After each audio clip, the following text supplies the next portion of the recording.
এখানেই জন্ম নেয় শক্ত ধারালো তারকাটা। দেখুন কিভাবে রড থেকে তারকাটা তৈরি করা হয়। প্রথমে এই রডগুলোকে এই অ্যাসিড পানিতে চুবিয়ে রাখা হয় নরম করার জন্য।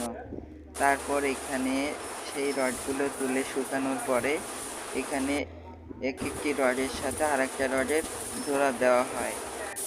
এরপরে জোড়াগুলো ঘষে সমান করার পরে এই মেশিনের দ্বারাই রডগুলোকে চিকন করা হয়। তার কাটাটা কি মাপের হবে সেই মাপের রডটাকে টেনে চিকন করছে। এগুলো হচ্ছে টানা হয়ে যাওয়া তারগুলো।